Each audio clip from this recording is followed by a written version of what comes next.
Welcome to the 2013 Convocation of the University of Michigan School of Information.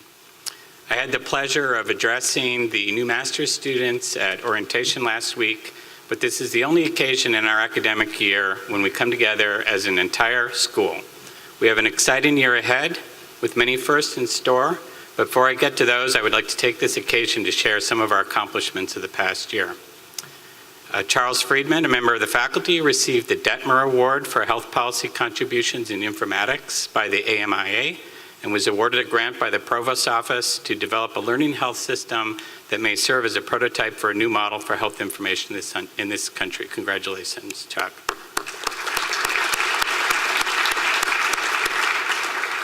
Congratulations to Beth Yakel and her colleagues for their best research paper at IDCC 13, the Digital Curation Center Conference in Amsterdam in January. Congratulations, Beth. At CHI, the International Human-Computer Interaction Conference, Pedja Klasnia received a Best of CHI Award for his paper on behavioral theory. Congratulations, Pedja. There he is right there. And also Eitan Adar and Sarita Schoenenbeck had papers with honorable mention, so congratulations to them.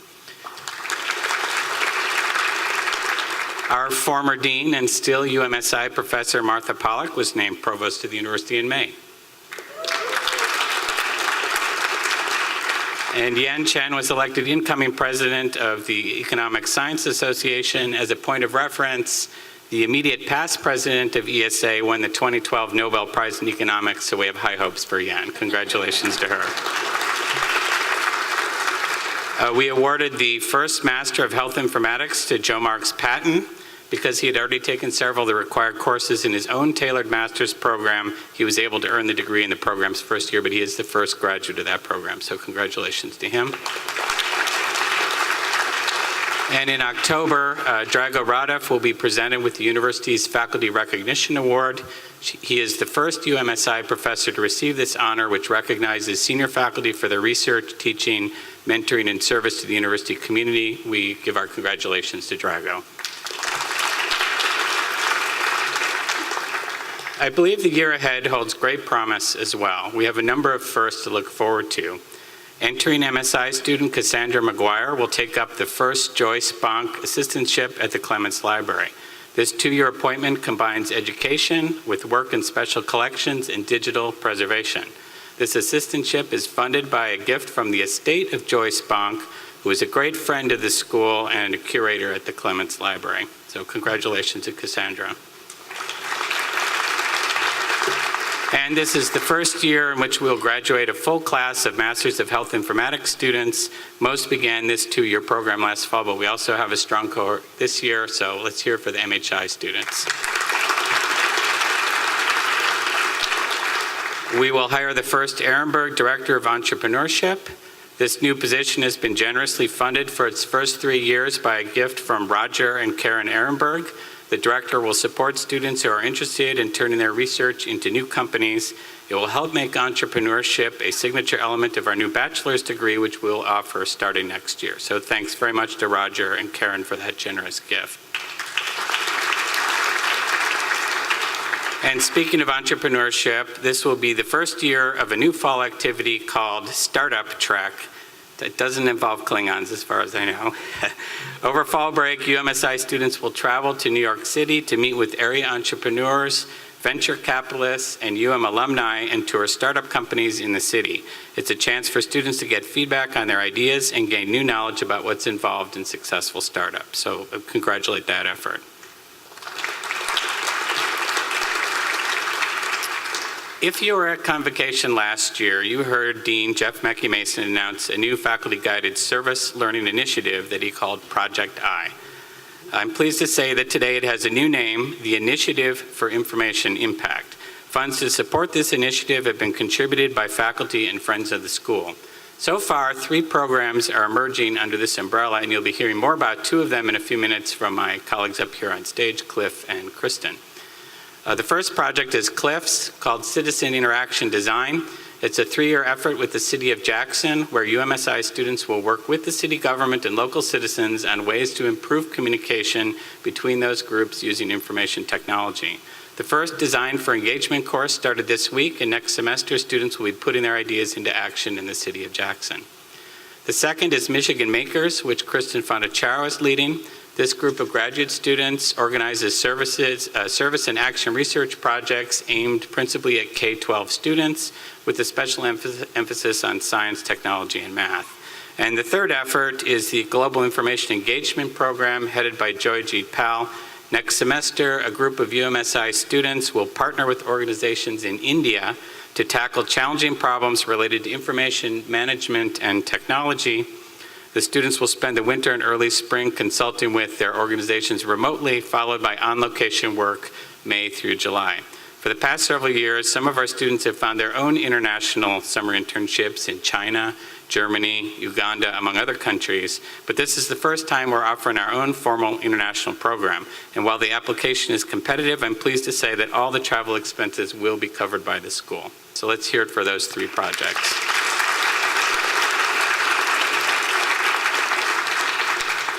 Now, for those of you who are first years at this point, you've probably heard this part of the talk many times already, but it bears repeating. Our mission with these projects and throughout our curriculum is to create and share knowledge so that people will use information with technology to make a better world. In other words, our focus, our lodestar, our guiding principle is information for good. What does that mean exactly? How can information actually improve people's lives? Well, here's an example. At our annual Alumni Awards reception next month, we will be presenting our Distinguished Alumni Award to Valida Dent, Dean of Libraries at Long Island University. She is a second-generation Michigan librarian. She received her degree in 1992. Her mother earned her AMLS here in 1963. Since visiting the tiny village of Kitengesa, Uganda, in 2004, Valida has dedicated her life as a scholar and humanitarian to the people in that village and in similar rural African communities. As part of her research, she explores how access to reading material through village libraries impacts the entire community right down to the youngest library users. Her research has helped organizations like Uganda Community Libraries Association frame a model for building and supporting the development of similar village libraries all across the continent and increasing the focus on childhood literacy. Valida says, "My experience at UMSI taught me that being in the profession goes well beyond what we do on a daily basis in our work lives as information professionals. We are, in fact, responsible for fostering the greater good and making sure that as much as possible, access to information is not bound by politics, poverty, or technology. My work in Africa with rural libraries and literacy was heavily influenced by what I learned as a UMSI student inside and outside the classroom." Another individual who's harnessing information for good is our John Seeley Brown Symposium speaker this year, Shwetak Patel. Shwetak is a University of Washington computer scientist who has invented a series of inexpensive sensor technologies for the home. His devices are designed to save energy and improve people's daily lives in a wide variety of ways, from home security to elder care. His accomplishments have captured media attention from Wired magazine to MIT Technology Review, which named him one of the 2013 Innovators Under 35. In 2011, he received a MacArthur Foundation Fellowship, these grants popularly known as MacArthur Genius Awards. His work definitely fits the definition of information for good, and I strongly encourage you to come here, this very room, on October 15th to hear Shwetak speak. When I talk about information for good or changing the world for the better, it's easy to think in general terms of some vast, abstract body of grateful souls who will benefit from what you learn here. But I urge you to start by thinking small and thinking about the impact that you can have right here where you're sitting with the people around you. Don't be like Linus Van Pelt in the old Peanuts cartoon, who tells his sister he's going to be a doctor. "You could never be a doctor," Lucy scoffs. "You don't love mankind." Linus replies, "I love mankind. It's people I can't stand." There was a story that went viral several months ago about an act of kindness. A family in Midvale, Utah stopped at a local Chili's for lunch en route to a visit with the Easter Bunny. The youngest child, 7-year-old Ariana, ordered a cheeseburger. It arrived cut in half. Not a big deal, except Ariana is autistic, and she refused to eat the broken burger. For someone with autism, the importance of keeping things predictable, even something as small as an unbroken cheeseburger, is magnified. When the server, Lauren Wells, noted the problem, she removed the burger, telling Ariana it was going back to the kitchen to be fixed. Ariana was thrilled when Wells returned with an unsliced burger, and Ariana's family was thrilled because the server's sensitive action prevented a meltdown that would have ruined the whole day. The grateful family posted their story on Chili's Facebook page, where it quickly went viral with more than 800,000 likes and over 50,000 comments.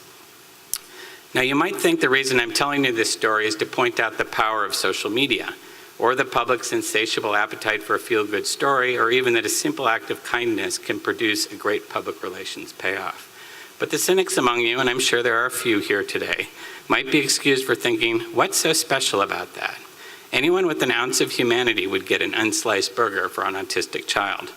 My point is that while we may only rarely have the opportunity to make a gesture that will capture the public's imagination, nearly every day we have the chance to, in George Saunders' words, err in the direction of kindness through simple acts that make someone feel good about themselves.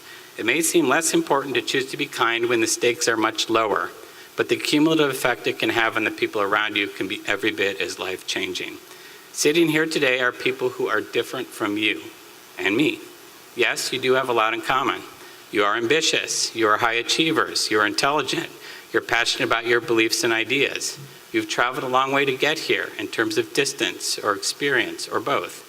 But you come from 20 different countries and represent over 100 different undergraduate majors. Some of you come straight from an undergraduate degree, and others have a few decades in the workforce. In this mini United Nations of different backgrounds, we are going to establish world peace by fostering a community of kindness and respect and civility. We are going to love both mankind and people. We are a small school within a huge university. In a sense, you have the best of both worlds. You will know your classmates and your faculty here. At the same time, you will have access to the resources of one of the world's great institutions, both here on campus in Ann Arbor and among the already established networks of alumni and supporters of this school and the university throughout the world. We have a great year ahead. Everyone in this room has some role to play in making it great, the faculty, the administrative staff, and all of the students. So get engaged, get excited, get ready to change the world by applying information for good, but let's start by being good to each other. As Aesop said, no act of kindness, no matter how small, is ever wasted. Thank you.